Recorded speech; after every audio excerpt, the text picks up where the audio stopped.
Good afternoon, everyone. I just wanted to start by congratulating everyone there this evening.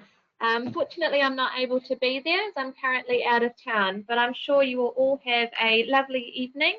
And congratulations to all the nominees and, of course, the winners. My name's Fauzia Ali, and I am the EHS lead for Johnson Controls here in New Zealand. We've been lucky enough to win 2 Brake Fleet Safety Awards over the past few years. In 2015, we were awarded the Company Driver Safety Award, and then last year I received the Road Risk Manager of the Year Award. So I'm just going to take a few minutes now just to talk through some of the initiatives we have implemented over the past few years that's resulted in us receiving these 2 awards. So just to begin with a little bit about Johnson Controls. So we are a national provider of security, fire, HVAC and industrial refrigeration services. We've got around 14 branches across New Zealand with just over 700 staff and a fleet size of approximately 440 vehicles, ranging from your small size hatch size vehicles to your medium-sized vans and utilities. As an average, we drive approximately 3.5 million, just over 3.5 million kilometres every year, right throughout New Zealand. And as with a lot of companies, we have got a significant focus on environment, health and safety, and that extends to the road safety.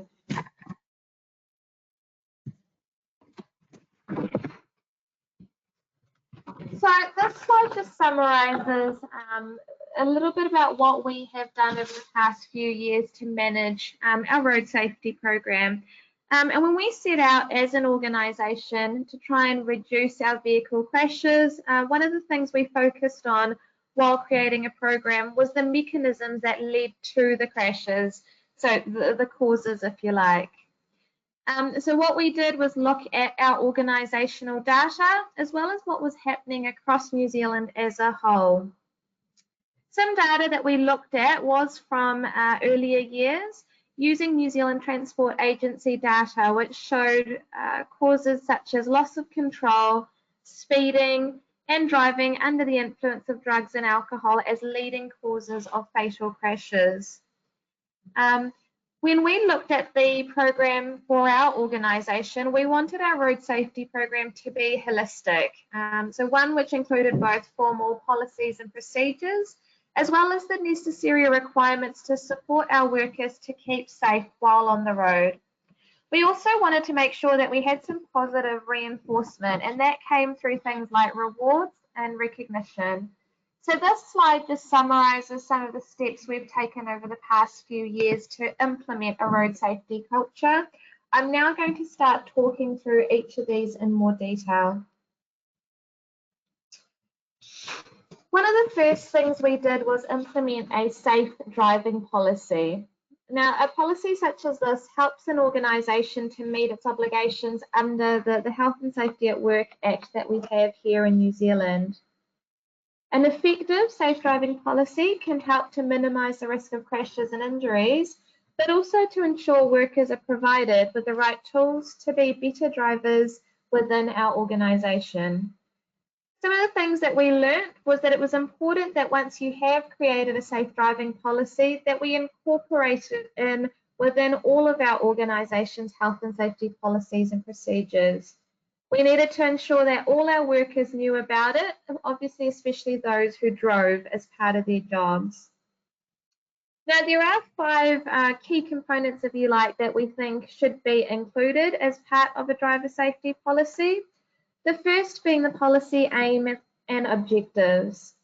The policy you have should clearly state what is expected from the driver while on the road, as well as what the organisation will do to help meet those expectations. It's also important that the policy gets reviewed regularly. As an organisation, we do ours once every 1 to 2 years, or if there is a significant change, that could be a change with new legislation introduced across New Zealand, or something else within the organisation itself. Number 2 is around setting driver responsibilities.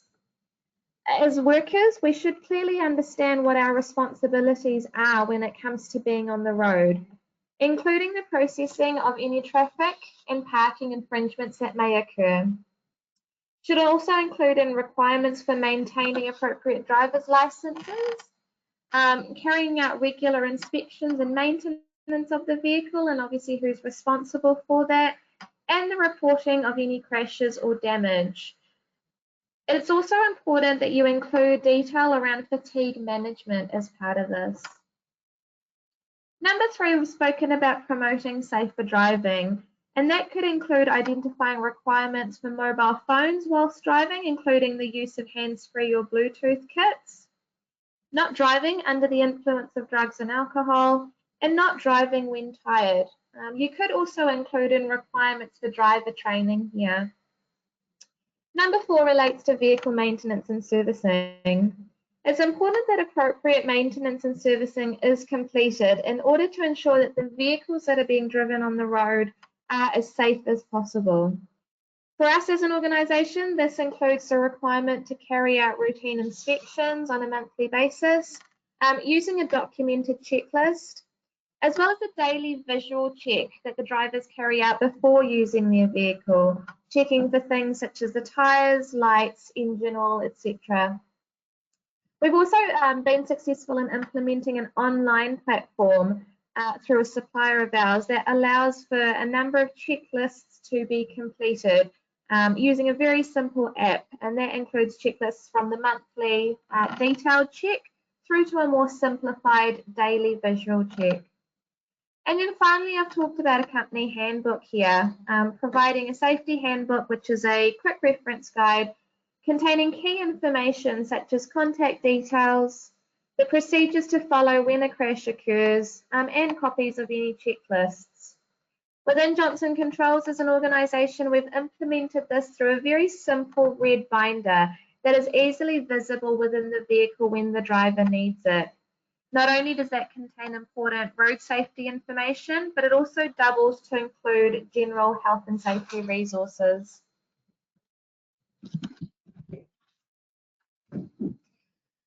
As I mentioned earlier, driving while distracted is a leading cause of motor vehicle crashes throughout New Zealand. And one of the most effective ways that organisations can make a positive impact to reduce work-related crashes is to have and implement a policy that prohibits cell phone use while driving, as well as restricts other driver distractions. Now, within Johnson Controls, we implemented a ban on both the use of handheld as well as hands-free mobile devices around about 10 years ago, and that was in recognition of that exact fact. It definitely wasn't an easy decision, and it wasn't taken lightly as an organisation, but we felt it was absolutely necessary in order to prevent crashes.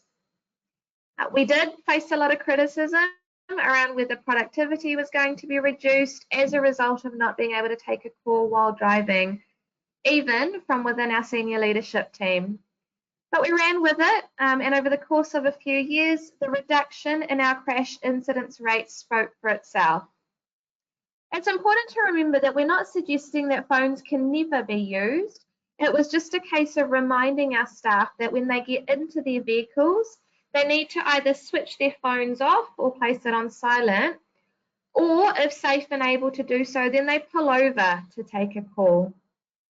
There's also a number of snazzy new features on phones available these days, such as Apple iPhones, that actually detect when you're driving and therefore redirect calls automatically to your voicemail.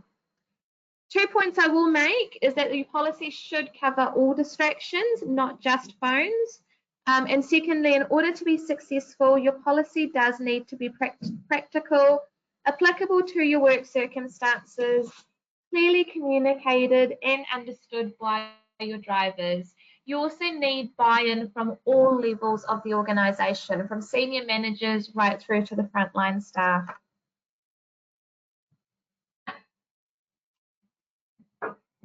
This next slide, safe vehicles. Now, when we were looking at implementing a policy, we knew we needed to provide our workers with the best possible vehicle we could to keep them safe.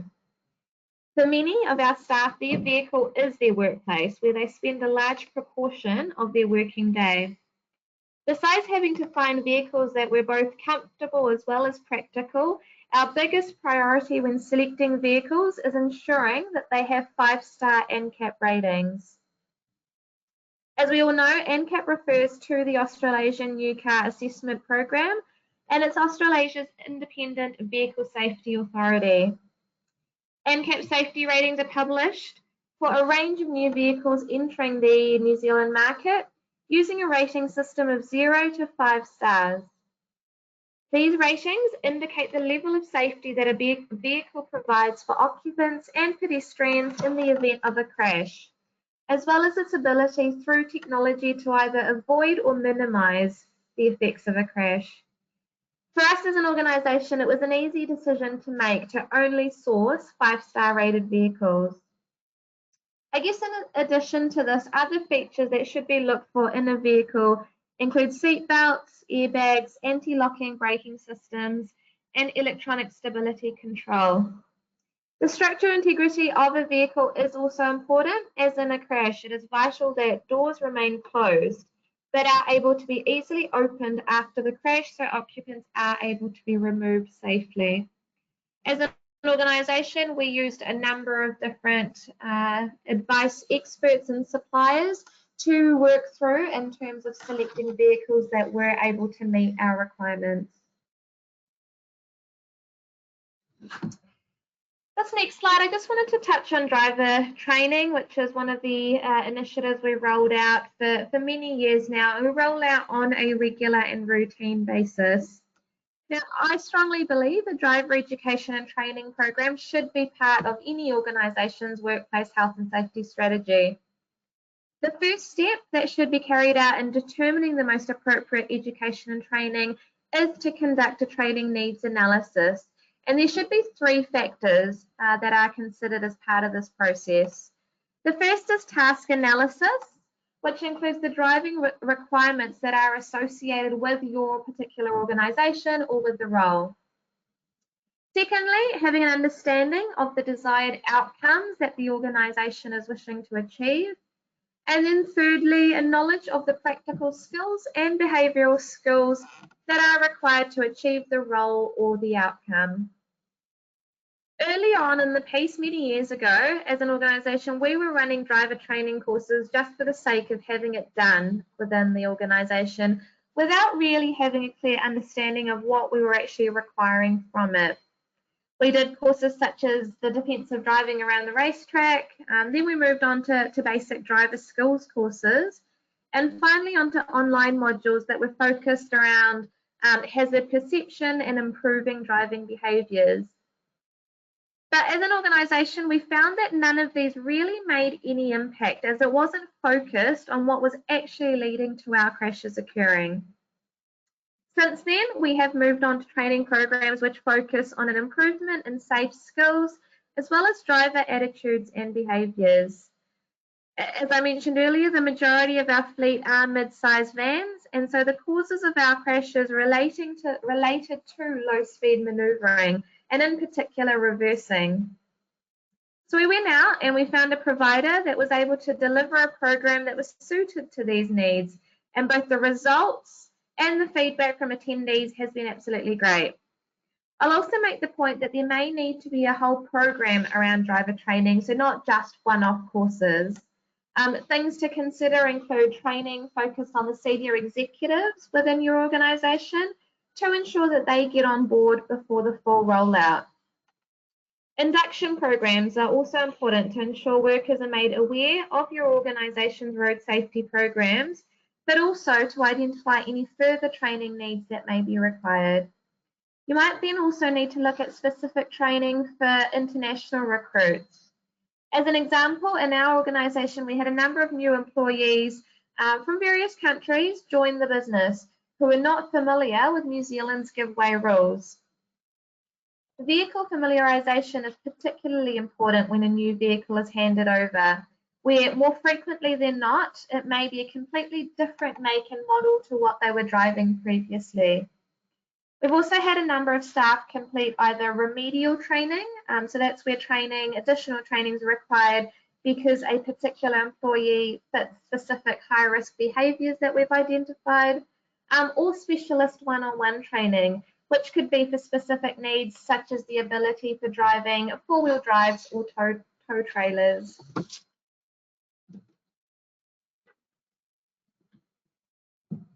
Vehicle telematics, this next slide here, is technology that we have used in the organisation to monitor a wide range of information relating to either an individual vehicle or our entire fleet. Now, these systems gather data, including vehicle location, driver behaviour, engine diagnostics, and vehicle activity. So a number of years ago, we had our fleet equipped with GPS devices, and we've been able to use the information that's been gathered from this data, both from a safety perspective, including lone worker requirements, having employees out on the road by themselves most times, as well as assisting in vehicle crash investigations. In addition, we've also used it from a productivity perspective, including being able to dispatch field technicians quickly and efficiently to a job nearby to where they're currently located.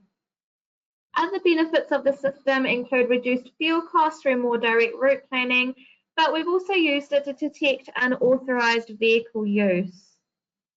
More cost-effective maintenance, which warns managers of mechanical issues with vehicles and allows them to address these problems sooner and thereby reduce the danger of downtime, is also a benefit. Finally, better communication has reduced the need for human operators and drivers to check in and report back, automating a lot of this process. One of the best examples of this was vital, in fact, back in March 2019 in Christchurch, when we were able to quickly and efficiently identify which of our staff were in the CBD area after the mosque shootings occurred. Finally, as I've mentioned, enhanced safety, which allows anomalies such as unsafe practices to be detected and addressed quicker through the system. The final item in our program was the implementation of a reward and recognition program, which we aptly called our Driver Rewards program. Now, using the data that we were able to gain through the vehicle telematics, through the GPS records and so forth, we were able to use this information as well as additional conditions such as the completion of monthly inspections and the lack of any traffic infringements or crashes to identify our top drivers within the organisation each quarter. We then rewarded them with a $100 gift voucher to a store of their choosing. Not only did this create competition to be one of the prize winners each quarter, but we also had branches using the information to create their own internal challenges, happening with a leaderboard updated weekly or monthly based on what the branch decided. You definitely do not want to be the bottom of the list in front of your peers when it comes to your local branch. I wanted to finish off by just having a mention about a few learnings that I myself have had both personally and professionally as a result of implementing these programs that I've just covered off. And I guess ultimately earning the Road Risk Manager of the Year award last year. Now, this final slide here, this detects some of the key behaviours that I believe are necessary. These are some of the behaviours that I've learned, as I said, from both a personal and professional standpoint. I guess the first and perhaps arguably the most important is passion. On a personal front, I was 17 years of age when I had a close friend killed in a crash that had been caused by another driver that was under the influence of drugs. Professionally, being the health and safety manager of a large national organisation, I receive as well as investigate all of the crashes we have occur within our organisation. Now, thankfully, these have all been minor and have not involved injuries or serious injuries at that. But as an organisation, we do believe that every crash does have the potential to result in serious injury or worse. And therefore, we strongly believe that every crash needs to be prevented. And so not only is that passion being driven by myself personally, but for an organisation such as ours, from the entire senior leadership team. In addition to this, alongside passion is the need for purpose, what it is that you're trying to achieve. So when you are looking to implement a program, make sure you do have clear goals around what it is that you are trying to achieve. And then finally, you must have a process. Nothing to be gained from having goals or ideas without having a means of reaching them. So identify what your goals are, identify the key steps and strategies you need to implement them, and make sure you have got a team that are both passionate as well as supportive of the program and its objectives. I'd like to thank you all for your time and attention to me over the past few minutes, and I wish you the best for the rest of the evening. Thank you.